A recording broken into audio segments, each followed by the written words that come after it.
And welcome to the post-game Coach's Corner. I am the coach Dick Cox, joined by Coach Barry Toney. Well, tonight was billed as a war in Columbia, and it was. The Vanderbilt Commodores, who had lost 16 games in a row to the South Carolina Gamecocks, came into tonight's game talking trash, talking about that they were going to win the game and guarantee a win tonight in Columbia. And they came in here, played a great game tonight, and they did exactly what they were going to do. They took the opening kickoff, they drove the length of the field, and were able to take a quick 7-0 lead. But the Gamecocks, on their first possession, Lenora Sellers drove the team down, and they were able to tie it up very quick on a touchdown run by Rasul Faison tonight. And then it looked like South Carolina was going to take control after that they forced a Vandy punt, and South Carolina took the ball all the way down into the red zone. And Lenora Sellers had a play set up perfect. It would have gone for a touchdown and did not see the linebacker from Vandy, and it intercepted the ball and took away South Carolina's momentum and their chance to get the lead to go up a touchdown. And it was downhill after that for the Gamecocks. Hey, it was there, Coach. You talk about, one of the slogans for Vanderbilt, anchor down, and they certainly did anchor down tonight in Columbia. We heard the quarterback, what's his name now? Last name? Diego Pavez. Is that right? Yeah, Diego. Pavez. He pretty much talked junk and said that this game had been circled on Vanderbilt's calendar. Their defense was looking forward to seeing Lenora Sellers. Well, they did a little bit more than that Lenora Sellers got a cheap shot hit to the head in the second quarter. It had to be assisted off the field, and he was done for the rest of the game. The Vanderbilt player was ejected for that. So they may have accomplished what they wanted to do, that they put him out of the game, and he's going to be out of action, don't know how long for the Gamecocks. So that changed the whole ball game then. Hey, it did, but let's give kudos for Doty that came in and backed him up. He did a very credible job while he was in there. South Carolina was down by a touchdown at that time just before halftime. They were driving the ball, and on top of that, not only did they lose Sellers with an injury, then Nick Harbor, who was having a great game. Harbor on the night had 4 receptions. He was targeted 4 times and had 4 receptions for 66 yards. And Vandy did not have a answer for him. Then he gets hurt and doesn't finish the first half, though. So when Luke Doty came in, did an admirable job the rest of the game. He made mistakes. He's not Lenora Sellers, but he was able to, tonight, that he finished the game rushing with 40 yards. He also threw the ball well tonight, that he was 18 out of 27 with 1 interception for 148 yards. But the big play was South Carolina could not make the big play when they needed to. They moved the ball up and down the field the whole night. Mason Love only punted twice. They outgained Vandy, but Vandy made the plays in Carolina. You're right there, Coach, because, with being 14-7, Gamecocks still in the game, but Vanderbilt comes up with, they outscored the Gamecocks the rest of the game 17-0, and they made the plays when they had to, and the Gamecocks, with Sellers not in there, struggled to make plays. And a big difference, too, the Gamecocks had a chance to take momentum in, that Doty was able to drive them into a field goal position right before halftime. Vandy was up 14-7, which could have cut the lead to 14-10. But Mason Love attempted the 53-yard field goal, had plenty of leg on it, plenty of distance, but it was wide left, just barely. So what could have given Gamecocks momentum going to the locker room ended up not benefiting on that one. But South Carolina did get the ball first to start the second half. Hey, they did there, Coach. They just couldn't really develop any consistency, while on the other hand, Diego and the Doors, they pretty much were able to establish both a running and passing game, and they worked that clock, and like you said earlier, in regards to third down conversion, made 6 out of 12. 50%. That's pretty good. South Carolina coach Shane Beamer after the game was very upset about the game. He said the first possession on offense and defense for the Gamecocks in the second half was awful. He said that they did not do anything with the ball when they had it first, and the defense did not come in, and then as a result gave up another score, let Vandy drive it down the field, and now your hole's even deeper right there for them, though. But he felt like it just got deeper and deeper, Coach. That a big key was the first 2 series on offense and defense, when you would think and hope that would be something big with South Carolina deferring to the second half. Said they didn't get it done, and said that he did a poor job of coaching, that they've got a lot of things they got to get cleaned up.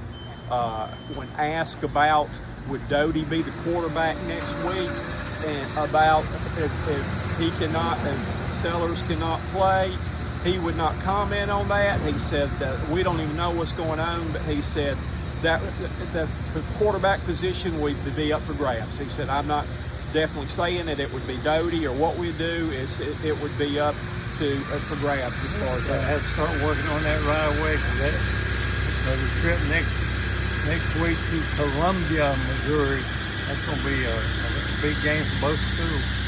So Vanderbilt snaps the 16-game losing streak that South Carolina had not lost to them in 16 years. 16 years. That's a long time. That's almost as long as some of these guys have been live on the team there, though. But Vandy comes in, and Vandy said, as their players mentioned after the game, that they've got big plans and all. And right now they're backing up what they're saying. Vandy is for real. Vandy ain't the Vandy of old. Let me tell you that now. Vandy is for real. They got Georgia State next week, and before too long, they're going to have that showdown with Alabama, which they may go into that game undefeated. There's a good chance of that. So this was huge for Vandy tonight in their search for bowl eligibility and all like that. But South Carolina players, Luke Doty, Rasul Faison, and the senior players that were in there said the season's still young. Said, look at what we did last year. After we overcame some adversity and we were the hottest team of the season, by no means the season over. Shane Beamer said the same thing, but he said we have got a heck of a lot of work to do right now, though. So not a good night. It was a sellout crowd tonight. 79,873 excited, vocal Carolina fans that went home extremely disappointed. Carolina players and coaches warned that all the bad talk is going to be out now, and that they got to stay together right now and block out the outside interference that always comes after you lose the ball game. You're right about that, Coach. That's one thing we were talking about during the game. How Vanderbilt, once they started scoring, they virtually took the crowd out of the game. They were very, very quiet, did not have hardly anything to cheer about. Right. But all I can say is 2 words: Fido, forget it, and drive on. And get ready for next week. And that's exactly what Luke Doty said. The 12-hour rule, whatever it is there, they're going to put this one behind, and they got to focus, because they got a heck of a schedule coming up over the next 5 to 6 weeks. You can't let one loss develop into other losses. Reporting for Cox Sports Broadcasting and Lindy Sports, I'm the coach, Dick Cox. He's Barry Toney. We'll see you down the road. Goodbye, everybody. Peace. And obviously played really, really well. We did not. Starts with me. Not good enough. You lose a turnover battle like we did tonight. We turned the ball over 4 times in this league. You're going to get your butts kicked, and that's what happened tonight. And just not enough winning football. I told the team before the game, Vanderbilt, that's a team you got to go beat. They're not going to give you anything, and we didn't do that tonight. Way too much self-inflicted stuff. Injury-wise, don't have an update for you on the Norris or Kaysen, and questions. Shane, looking forward, if you do have to be without Norris for some time, is it Luke's job? No clue, David. We'll look at everything. Luke was in there tonight, and we all got to be better, and we'll evaluate everything as we go into the Missouri week. I understand the question, but way too soon for that, my man. Georgia when Lenore's went out and you have those 4th and 1s, can you just take us through those 2 play calls? I think on the one, you said the linebacker just came through the A gap. What was the call on the second one where Luke had the incomplete pass? First one, yeah. I mean, it's a basic power play that we've run all the time, and they ran. I mean, they're really good in short yardage defense. Hindsight being 2020, maybe throw it there because I know how good they are stopping the run in short yardage defense. But had what we thought was a good play call, and linebacker ran through the A gap, and our offensive lineman didn't come off on him quick enough. So not good enough. The second one, Jordan, was a RPO, and they brought pressure, which is what we thought they would do. Luke pulled it, and we've got Jordan Dingle. I know Luke got hit. We gotta make that throw, and he's probably gonna catch it and run for a first down, or maybe more. Shane, when Lenore's went out and the second half began, just how big of a blow was that to the team? What kind of mood did you sense from the guys coming out of the break? It wasn't good enough. I thought, obviously when you lose the leader of your football team and you lose your starting quarterback like that, and we're doing a lot of good things. I mean, I thought we did a lot of really good offensively in the first half. I think we only had 4 possessions in the first half, and 3 of them we went right down the field and moved the ball down the field, and we're in scoring territory, and then we have a turnover, we have a missed field goal, and then on the other one was just some pitiful football where I think we had a first down and it ended up like 3rd and 32. But my point being, I was pleased with a lot of the stuff we were doing offensively, and told the team at halftime that that we got to go out and continue to play good football because we were doing a lot of really good stuff. But I don't like the way that we started the second half offensively. 3 and out. You criticized me for not going for it on 4th down, but felt like early in the second half and punt the ball and go play defense. And I didn't like the way that we played that drive offensively, and I didn't like the way that we played that drive defensively.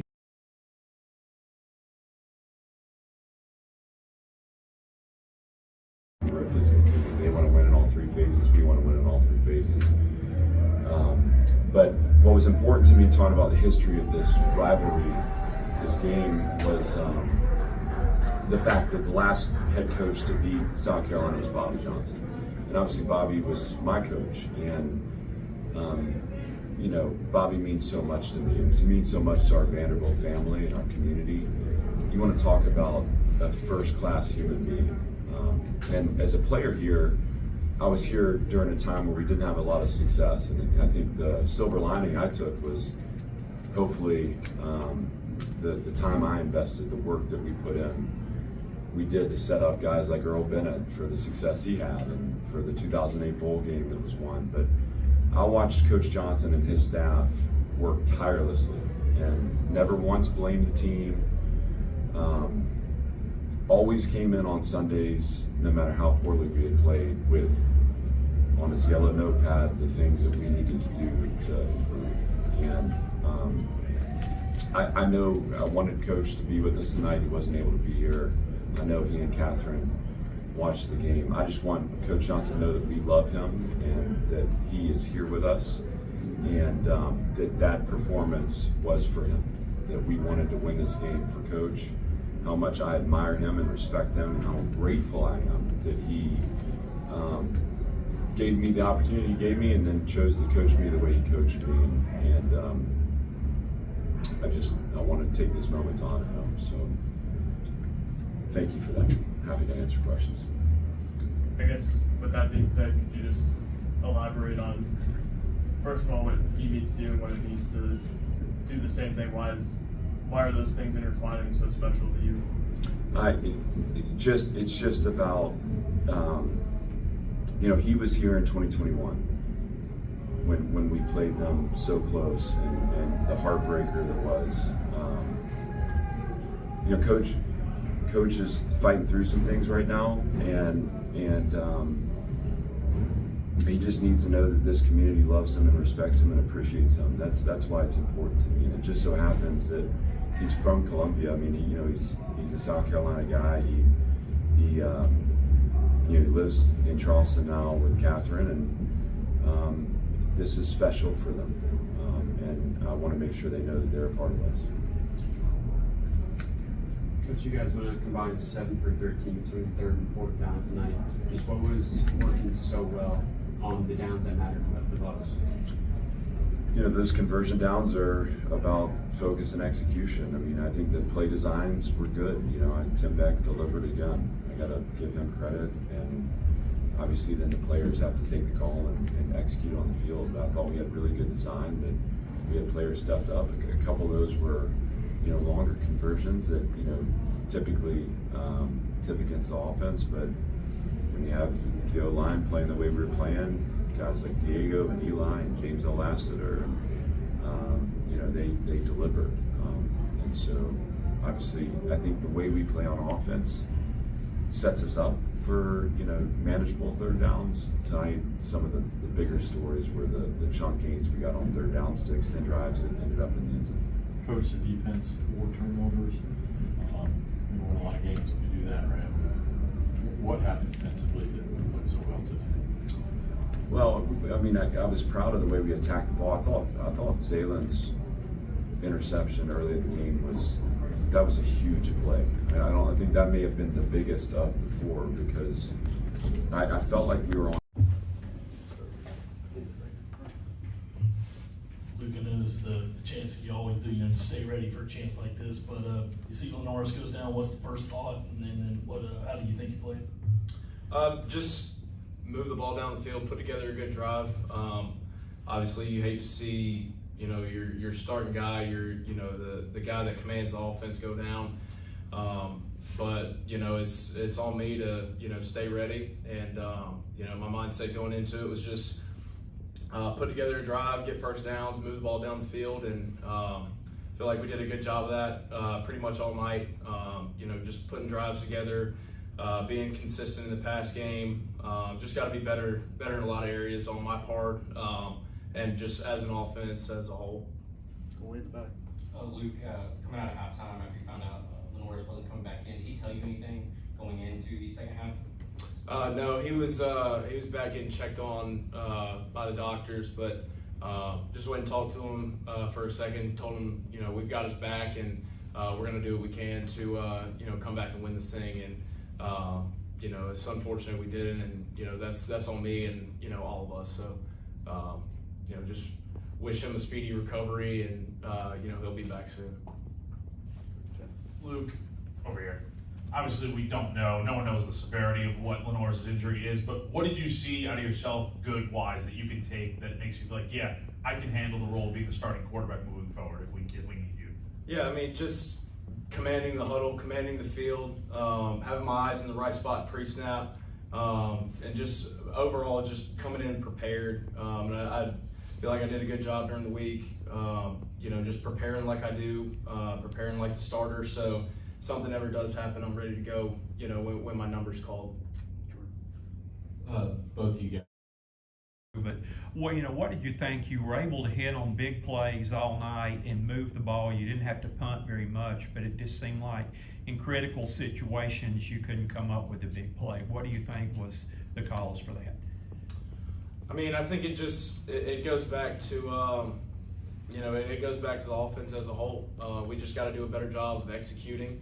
And again, that starts with me, and it starts in the backfield with the quarterback in the center. So I mean, you know, just doing a better job of you know, taking care of our responsibilities, doing our jobs, and you know, taking care of the ball, because that was the big factor when we got you know, a good drive going, and you know, you get down into the red zone, and got to be smart down there, got to take care of the ball, and ultimately we didn't get that done tonight. So that's really what it comes down to.